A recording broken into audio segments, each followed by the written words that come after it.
E aí pessoal, tudo bem? Aqui é o Bido e hoje a gente vai pro dia 9 então do Advent of Cyber de 2022. Provavelmente vai ser sobre pivotamento, né, o dia de hoje. Então, né, a historinha é, por causa do incidente recente, o Papai Noel ele pediu pro seu time configurar uma nova aplicação web que roda em um Docker. É suposto que isso seja muito mais seguro, né, que a implementação anterior, mas é melhor a gente better safe than sorry, é tipo melhor prevenir do que remediar, algo assim. Então, agora fica com você, né, mostrar um Papai Noel que talvez tenham algumas fraquezas escondidas, né, nessa implementação em Docker, antes que os bad guys encontrem, né, antes que os caras maus encontrem essas fraquezas. Então vou dar um Start Machine aqui e bora lá. Aqui ele dá uma nota dizendo que talvez esse desafio seja um pouco mais difícil e um pouco mais complexo para quem é iniciante. Aí qualquer coisa, né, tem o Discord para pedir ajuda, também tem o walkthrough e embaixo vai ter o walkthrough também em texto. Mas vamos lá. Objetivos de aprendizado. Utilizar os módulos do Metasploit e o Meterpreter para comprometer sistemas. Pivotamento de rede e pós-exploração. Sobre os conceitos, então. O que é o Docker? O Docker é um jeito de tu empacotar aplicações e suas, né, dependências em uma unidade única, né, chamada imagem. Aí essa imagem ela pode ser compartilhada e rodar como um container, tanto localmente, né, como desenvolvedor, ou também remotamente no servidor de produção. Então, a aplicação, né, web e o banco de dados estão rodando, né, do Papai Noel estão rodando em containers Docker, né? Uh, mas somente a aplicação web está diretamente acessível por uma por uma porta exposta. Então, né, teoricamente, eu não teria como acessar o database de fora, né, de uma visão externa. Uh, um jeito simples de dizer se a aplicação comprometida está rodando Docker é verificar a existência desse arquivo aqui no diretório de root. Né? Isso aqui é um arquivo de configuração do Docker. Então, se tem esse arquivo, obviamente, né, a gente está se tratando de um Docker, porque às vezes fica difícil diferenciar se a gente está numa máquina normal ou num Docker, porque o Docker tem o seu próprio sistema operacional, né? Mas então esse arquivinho aqui ajuda a gente a fazer isso. Uh, o que é o Metasploit, então? O Metasploit ele é uma ferramenta poderosíssima de teste de penetração para ganhar acesso inicial a sistemas, performar ações de pós-exploração e pivotar para outras aplicações e sistemas. Ela é gratuita, open source e ela é mantida, né, pela Rapid7. O que é uma sessão de Metasploit? Depois que você conseguiu exploitar um target, né, um alvo remoto, com um módulo do Metasploit, uma sessão vai ser aberta para o padrão. Essas sessões normalmente são chamadas de shells de comando ou sessões de Meterpreter, que permitem a gente, né, a executar comandos contra o alvo. Também é possível abrir outros tipos de sessão com o Metasploit, por exemplo, um SSH ou um MR que não precisam de payloads. Aqui tem alguns comandos comuns do Metasploit para ver e manipular sessões. Então a gente pode escrever sessions para ver as sessões. A gente pode fazer um upgrade da sessão da última sessão. Então com sessions -u -i. Esse upgrade no caso ele diz, por exemplo, de uma shell comum para uma shell Meterpreter. Uma shell Meterpreter ela é muito mais útil, né, quando tu está usando o Metasploit. Interagir com a sessão, então sessions -i e o ID da session, que provavelmente vai ser exibido aqui nesse comando. E também você pode sair da session, né, dar um background para voltar a utilizar o console do Metasploit fora da sessão. Então, o que é um Meterpreter? O Meterpreter é um payload avançado que ele provê, né, para o atacante interação, né, e acesso ao sistema comprometido. Então, o Meterpreter ele suporta rodar comandos num um alvo remoto, incluindo subir, né, e baixar arquivos e também pivotar. Essa questão de subir e baixar arquivos também é muito útil porque é um simples upload, que está o exemplo aqui, e o arquivo você já sobe o arquivo para a máquina, não precisa subir servidor Python na tua, usar o wget lá e etc. Então aqui ele demonstra alguns comandos, sysinfo para pegar algumas informações do sistema. Então tu consegue ver, por exemplo, o sistema operacional. Isso, né, já o alvo estando comprometido, né, tendo acesso a ele. Upload para upar o arquivo, ipconfig para ver as interfaces e configurações de rede e também para resolver os hostnames no alvo, né, para endereço de IP, também útil para pivotamento, né. resolve e o nome dos serviços remotos. Perceba, né, que shells comuns e normais não suportam operações complexas como pivotamento. Agora, no Metasploit, né, se você upar ele para um Meterpreter, uma sessão de Meterpreter, essas shells comuns, você vai conseguir fazer esse pivotamento muito mais fácil. E você faz isso utilizando esse comando aqui para upar, né, a última shell que você conseguiu acesso. Você pode identificar as sessões abertas utilizando o comando sessions e usar o background justamente, né, para sair dessas sessions aí e navegar entre as outras sessions e etc. Nesse caso aqui, né, ele listou as sessions e foram listadas duas, essa shell CMD Unix, que é um shell comum, né, uma shell comum, e essa shell Meterpreter x86 Linux, que daí já é a shell de Meterpreter muito mais útil para a gente. Falando um pouco sobre pivotamento, né, o que é o pivotamento? Então, uma vez que o atacante conseguiu acesso ao sistema inicial, a máquina comprometida pode ser utilizada para enviar tráfego web adicional, né? Permitindo, né, alguns acessos que antes não eram possíveis de serem alcançados. Por exemplo, você conseguiu, né, um acesso inicial através de uma aplicação web rodando num Docker ou através de uma porta Windows de uma máquina aberta. Então esse sistema comprometido vai servir de launchpad, então vai servir, por exemplo, de no meio termo ali, né, que vai permitir você ter acesso a outras máquinas, a outros sistemas naquela rede. Então, nesse caso a gente pode rotear então o tráfego dessa máquina comprometida para rodar algumas ferramentas, por exemplo, o Nmap ou Warp, para encontrar, né, aí as máquinas adicionais que antes não eram acessíveis para o pentester. Esse é o conceito chamado de pivotamento de network. Então aqui está um exemplo muito mais fácil de entender.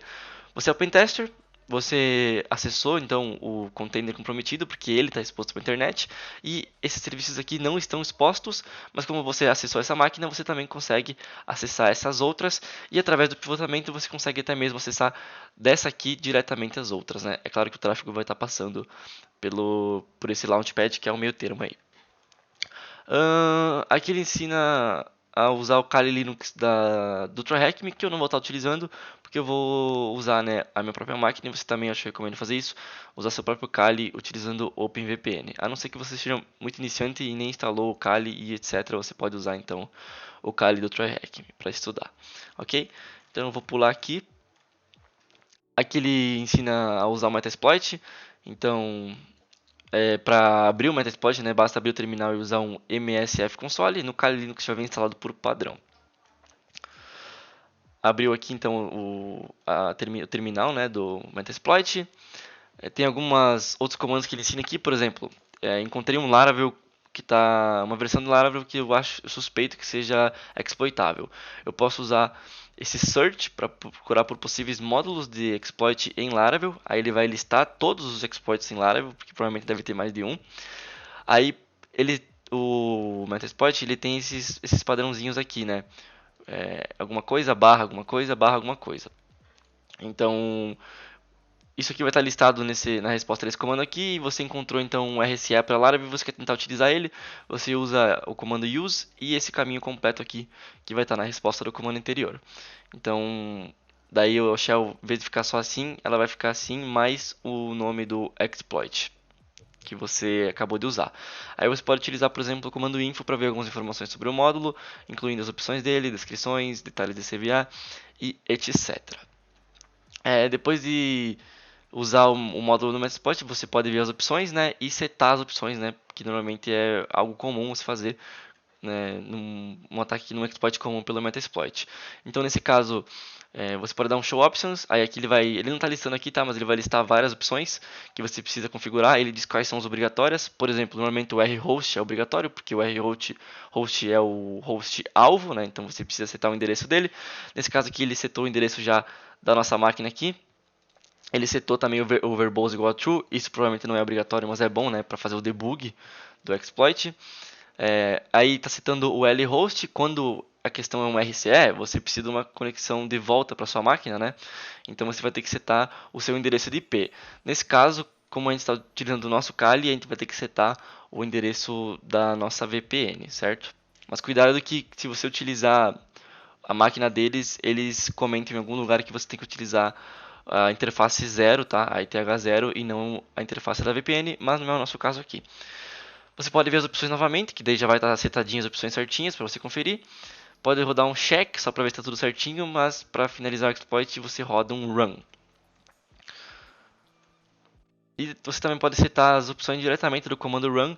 Então aqui ó, já dá para ver que ele está setando as opções, Postgres, a opção user, password e etc. Mas eu prefiro particularmente setar tudo separadinho para ficar mais clean. Comentando um pouco sobre usar o Meterpreter para pivotar. O Metasploit ele tem uma rota, uma tabela de rota interna que pode ser modificada pelo comando route, assim como é no Linux, e isso vai determinar, né, para onde enviar o tráfego de rede, por exemplo, né, até mesmo através de uma seção do Meterpreter em si. Então, dessa maneira a gente pode usar o Meterpreter para pivotar, justamente mandando tráfego através das outras máquinas, quer dizer, enviando tráfego para as outras máquinas da rede. Observe, né, que o Meterpreter tem um comando route separado, o que não é o mesmo do Metasploit. Então o Metasploit tem um comando route e o Meterpreter tem outro comando route. São tabelas distintas. Se você está atualmente interagindo com uma sessão de Meterpreter, você, né, deve primeiro usar um background para fazer os comandos justamente no Metasploit e não na sessão específica do Meterpreter. Aqui tem alguns exemplos, então você usa o comando route, add para adicionar, né, o R para remover, aí o endereço IP que você quer adicionar a rota, e esse "-u" é para adicionar na última sessão aberta, beleza? Nesse caso aqui, né, como é barra 32, ele está setando uma rota específica, e aqui ele está setando uma rota para uma network, né, que provavelmente tem aqui 8 hosts, no caso 8 endereços, são 6 hosts ativos, se eu não me engano, mas enfim, adicionando rotas, e aí você pode utilizar o route print para printar, né, a tabela de roteamento. Por último, ele comenta do SOX Proxy, que é um servidor intermediário, né, que ele suporta aí e analisa o tráfego entre duas máquinas. Então essa ferramenta ela pode ser utilizada para implementar a técnica de pivoteamento. Você pode utilizar tanto o SOX Proxy localmente na máquina do pentester, via Metasploit, ou diretamente no servidor comprometido. E no Metasploit isso pode ser utilizado com esse módulo aqui. Então basta dar um use e o módulo, e daí configurar essas duas opções aqui, né, para configurar qual porta que você vai usar. E o host vai ser, né, obviamente, o localhost se você está utilizando da máquina do pentester. Então agora a gente vai abrir um proxy nessa porta aqui. Algumas ferramentas, por exemplo, o Curl, eles suportam enviar requisições através dos SOX proxies por flags, né? No caso o Curl é o menos proxy, então você já consegue utilizar o SOX proxy diretamente da ferramenta. Mas se a ferramenta não suportar nativamente essa opção do SOX proxy, você pode utilizar uma ferramenta chamada Proxy Chains, que ela vai interceptar, né, as requisições da ferramenta e vai enviar ali pro proxy, né, em vez de utilizar diretamente sem o proxy a ferramenta nativamente. Então, nesse caso aqui, ele está dando um exemplo do Nmap, é basicamente usar proxy chains, "-q", e o comando normal. Ok? Aqui, então, ele dá o Walkthrough Challenge. Eu vou tentar fazer sem isso, né, com vocês. E qualquer coisa a gente volta aqui para dar uma analisada caso eu trave em algum momento. Então, vamos lá. Bom, startei a máquina aqui e vamos lá. Assim que você deu o deploy na máquina, espere alguns minutos e quais portas estão abertas. Então, vou copiar o IP aqui e vou dar um Nmap tradicional, sem nenhuma flag. Vou dar um "-t4 para ser um pouco mais rápido e vamos dar um SS de stealth. Então vamos lá ver quais portas estão abertas. Opa, e a senha. Muito que bem.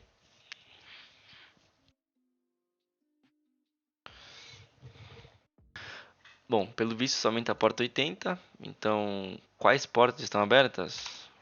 Só a porta 80. Qual framework a aplicação foi desenvolvida? Vamos então acessar a aplicação.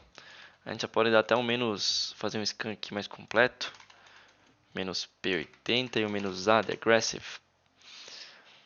Vamos acessar também o IP. Ver o que a gente encontra. E bem, aqui tem a versão já, né? Tem um Laravel e também tem a versão do PHP. Vamos dar um copy. Eu gosto de usar o Notepad para tudo, né? Para anotar as coisas. Então eu vou anotar aqui, ó. Laravel versão 8.26.1 e PHP 7.4.30. Então, qual framework? É o Laravel. Opa, Laravel não. Laravel. Aí, pô. Qual CVE que a aplicação está vulnerável? Vamos pesquisar. Dá para pesquisar diretamente no Metasploit, mas eu vou usar o Searchsploit, tá? Que é um carinha que ele pesquisa por vulnerabilidades. Então, se eu pesquisar só Laravel, vamos ver quantos resultados que ele traz. Ele trouxe algumas vulnerabilidades. Vamos pesquisar a versão específica e aqui, né, ele não traz a versão da CVE, né, a CVE no caso. Então, vou pesquisar na internet mesmo, a versão e um exploit escrito. Ó, tem uma CVE aqui que talvez é essa. Provavelmente seja essa mesmo. CVE 2021 31 29. E é uma SE. Maravilha, deve ser essa aqui a CVE. Qual comando pode ser utilizado para fazer o upgrade da última sessão no Meterpreter? É session -u-1, é isso? É isso. Vou deixar aqui anotado também, provavelmente a gente vai ter que utilizar. E qual que é o arquivo que indica que um container Docker está existente? É docenv, se eu não me engano. Dockerenv, beleza. Qual arquivos contém credenciais úteis para aplicações web? Com 3 letras. Eu acredito que aqui ele esteja falando do .env, tá, pessoal? Que é um arquivo de environment. Então, algumas aplicações web elas têm esse arquivo. É como se fosse um config PHP de um banco de dados. O .env ele às vezes contém algumas credenciais de aplicações web. Então, eu acredito que é disso que ele está falando. Quais tabelas do banco de dados contêm credenciais úteis? Aqui eu já acho que nós vamos ter que fazer, né, a exploração daí da máquina. Então vamos utilizar essa CVE mesmo. Vamos ver se o Searchsploit tem ela. É a versão de debug, né? Deve ser essa aqui, ó. Então vou usar o Searchsploit. Ou vou usar direto no Metasploit, né? Que é justamente o princípio dessa task, claro. Vamos lá.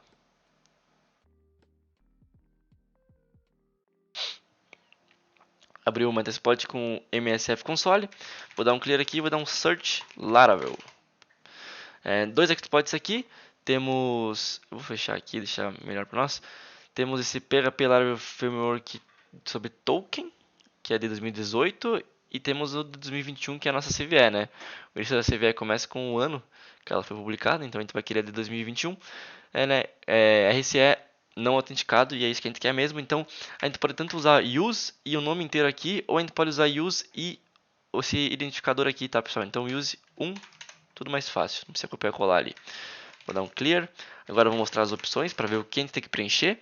E aqui aparece, né, o que é obrigatório para nós preenchermos. Então eu vou preencher aqui o rhosts, né? Então eu vou usar o comando set rhosts e o endereço da máquina que eu quero atacar. Então eu vou copiar aqui ela.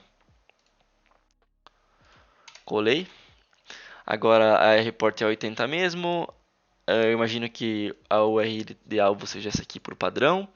E a gente precisa agora setar o nosso lhost. Tem duas maneiras de fazer isso. Eu posso tanto dar lhost e copiar o meu endereço de IP, que para mim fica aqui em cima, mas no caso a minha câmera está em cima. Então vocês podem dar um simples IPA e pegar o endereço da TUM0, que é esse aqui, ou utilizar, né, o próprio nome dela assim, ó, que já vai setar certinho. Então eu vou dar um show options e opa, escrevi errado, show options, rhost configurado, report certinho, lhost também, a porta pode ser essa mesmo e o target não tem problema, pode ser essa aqui. Então vamos rodar com run e ver se vai funcionar. O target aparentemente está vulnerável, ok, né? Porque antes de exploitar ele checa para ver se de fato está vulnerável a aplicação.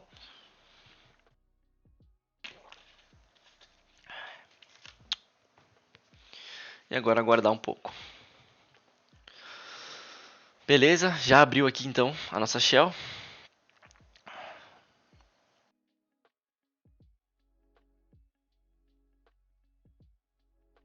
Será que já posso dar uns comandinhos?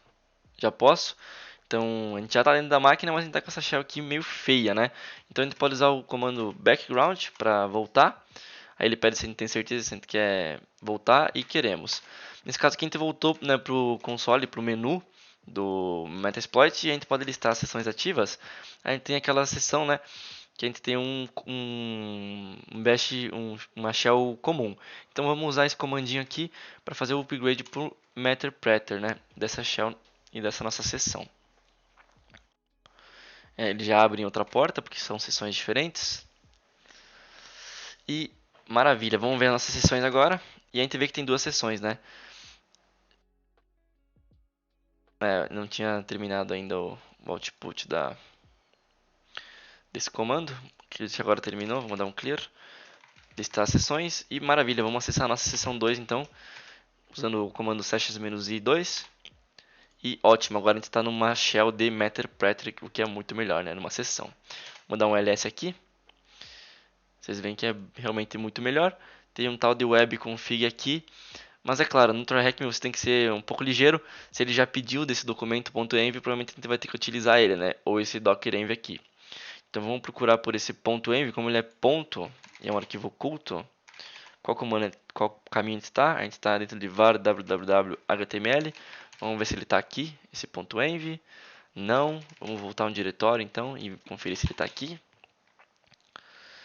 E ó, tem uma pasta de configuração e tem o nosso .env aqui, né? Então vamos dar um cat nele para a gente ler o arquivo e ver se a gente acha alguma informação útil aqui. Tem algo em base 64. A gente também tem conexões do banco de dados. Olha, interessante aqui. Tem um DB host.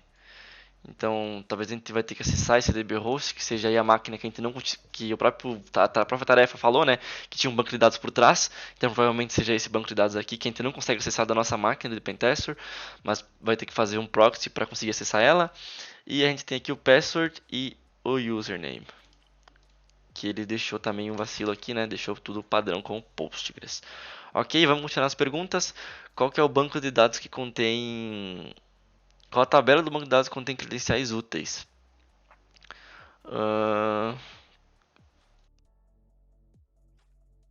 Bom, a gente vai ter que acessar de algum jeito esse banco de dados. E vamos ver como é que a gente vai fazer isso. Será que daqui a gente já consegue acessar?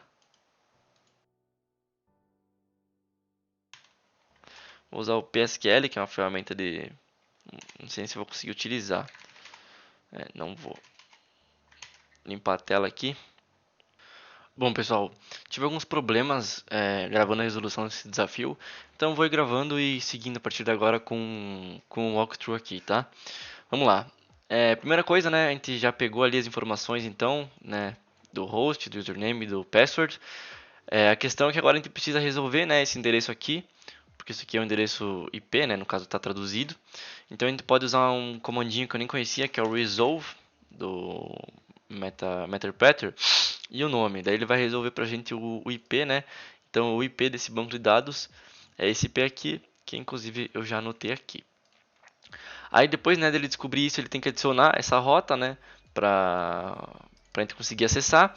E ele também que, por causa da presença do Docker Env, a gente está num container Docker. Então, por padrão, né, o Docker ele escolhe um IP hardcoded para representar o host. Então, a gente também adiciona esse IP na tabela de roteamento. Eu não sei aonde que ele encontrou esse IP, eu achei que era nesse arquivo aqui, mas quando tu dá um cat nele não tem nada. Então eu não sei se era para ter alguma coisa dentro desse arquivo com o IP e ele foi apagado sem querer. Porque né, isso é uma máquina pública, apesar de ser uma instância privada, às vezes acontece compartilhamento. Mas, enfim, né, basicamente ele adiciona essa rota também. Então tem que dar esses dois comandinhos aqui, ó. O pessoal está fazendo uma nota aqui. Esse IP 127.162.701 é um IP padrão que ele é criado quando você cria um Docker, tá? Ele é a interface de conexão, né, que faz a ponte aí, que faz a ponte de conexão. Então, realmente, É um IP padrão, tu não ia encontrar em algum lugar ou em algum arquivo na máquina, nem no Docker Env, tá? Então, de fato, o Docker Env é para estar vazio mesmo, ok? Só fazendo essa nota no meio do vídeo, valeu. Esse comando e também o comando adicionando o banco de dados para a gente ter acesso, que é esse cara aqui. Então, vamos mudar esses dois comandos, tem que dar um perdão, tem que dar um background aqui e dar esses dois comandinhos para adicionar as rotas. Vamos adicionar elas então. E maravilha. Então agora, prosseguindo aqui, ele dá um route print para ver que elas foram adicionadas. A gente consegue ver aqui, né, na seção 2. E agora ele usa esse cara aqui para fazer um dump do banco de dados. Então a gente pode dar um paste aqui para usar esse cara, que é basicamente um scanner, né, de Postgres. Database está certinho, tem que dar um set rhosts e daí colocar, né, o endereço desse aqui que a gente adicionou a rota e conferir, né, username Postgres e password Postgres, que foi o que a gente achou no .env. Então vamos dar um run e dumpar essas tabelas. A gente encontra alguns bancos de dados e dentro desses bancos de dados a gente encontra essa tabela chamada users, que contém uma coluna chamada password. Então a gente já consegue responder, né, que o banco de dados é o banco de dados users, e a gente consegue agora usar esse comandinho aqui, que é para dumpar uma tabela específica, esse módulo no caso, auxiliar Postgres SQL. Vamos mostrar as opções. A gente precisa setar o password e o username certinho já também, que é o padrão. A gente precisa setar o rhosts e o comando que a gente quer utilizar. O database tem que atualizar também, porque o nosso database aqui nesse caso é o database Postgres, né, que a gente conseguiu dumpar no comando anterior. E o SQL vai ser select everything from users. E eu acho que não precisa do ponto e vírgula, mas ele aceita do mesmo jeito. Beleza, dumpou aqui então o password do Santa. A gente pode deixar anotado aqui já também. E é isso. Então, só adicionar aqui, né? Então agora vem a parte de pivoteamento. Ele começa utilizando o módulo do SOX Proxy. Então vamos usar aqui o módulo. Beleza, vamos mostrar as opções. A gente vai setar o nosso SRV hosts como 127.0.0.1. E a nossa porta eu vou setar a mesma que ele, não precisaria ser. Mas eu vou fazer só por precaução. Eu errei. Set SRV port. Vamos ver se setou bonitinho. Ok, que se eu não me engano é isso que ele usa, né? E a versão ele usa 4A, então vamos usar 4A também. Eu acho que com a 5 funciona igual. Mas vamos fazer certinho, que nem mostra o tutorial. E agora basta dar um run. E a gente vai conseguir abrir esse SOX Proxy. Então isso vai abrir uma máquina, né, expor uma máquina na nossa máquina de atacante. E agora a gente pode usar tanto o curl como o proxy chain para alcançar essa máquina. Então vamos usar um curl aqui só para testar. Ele usa no localhost 9050, que foi onde a gente abriu nosso proxy, atacando esse endereço aqui, né, que é o endereço do host do Docker. Então vamos usar ele. Deixa eu dar um clear aqui na tela. Para testar a comunicação, beleza, funcionou a comunicação certinho. Então aqui ele usa, né, basicamente o proxy chains para conseguir jogar a saída do nmap para o socket proxy. Aí ele usa esse "-n", que é para não resolver DNS. Acho que nem precisaria usar isso. O "-st", que é somente uma comunicação mais simples, não usa o SYNEC. O "-pn", que normalmente é utilizado só para ping, então a gente não vai identificar o serviço nem nada. Aí aqui ele já especifica as portas, o que é meio estranho, né? Normalmente a gente faz um top port sair, mas eu acho que é para não ter problema de conexão nesse CTF. E claro, a gente mira aqui, né, esse endereço de IP, que eu estou muito curioso para saber de onde que a gente tira ele. Eu acho que eu vou procurar um walkthrough depois para aprender isso. Então aqui ele já traz o resultado das portas abertas. A gente vê que tem um SSH e um HTTP aberto. A gente já pode responder aqui que é a 22.80. E ele pede qual que é a flag do root. Então a gente pode simplesmente acessar por SSH, né, com as senhas que a gente encontrou do Papai Noel, que é inclusive é Santa e esse password. E a gente pode fazer isso diretamente com um scan mesmo do do Metasploit, porque se a gente fizer isso na nossa máquina, o proxy não vai estar configurado, porque ele está configurado diretamente no Metasploit, né? Dá um show options aqui, set rhosts, aí é aquele rhost lá, set username Santa, set password e aquele password. Vamos dar um clear. E eu acho que é isso. Vamos dar um run para ver se funciona. Não sei porque ele botou brute force aqui, sendo que isso não é um brute force. Mas ok.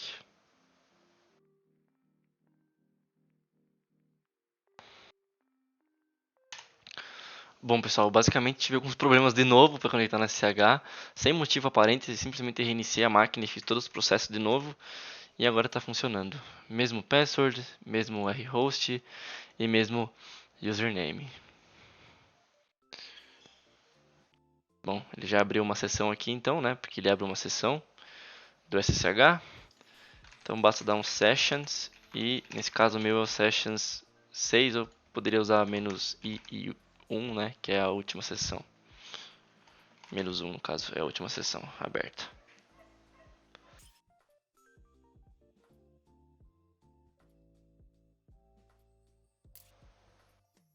No caso tinha aberto já, eu achei que ele ia dar um terminalzinho mais bonito, mas aparentemente não. Fiquei esperando por nada aqui. Basta dar um cat no root agora. E tá aqui a nossa flag. Copiar com o botão esquerdo. Vamos colar ela aqui. E maravilha, basicamente é isso. Desculpa pelos problemas que eu passei, mas enfim, eu acho que é mais problema da máquina interna do TryHackMe. Mas é isso, o dia 9 está completo. Agora você vai merecer um descanso mais que merecido, né? Porque foi um pouquinho complicado. E se esse desafio, né, tá no teu nível assim, né? Se tu conseguiu entender de boa. Na real, se ele tá muito acima, a gente pensa que tu pode gostar desse módulo aqui de comprometer AD. Que deve ser um módulo muito bacana de se fazer, inclusive. Beleza, pessoal? Basicamente é isso. Valeu e até a próxima.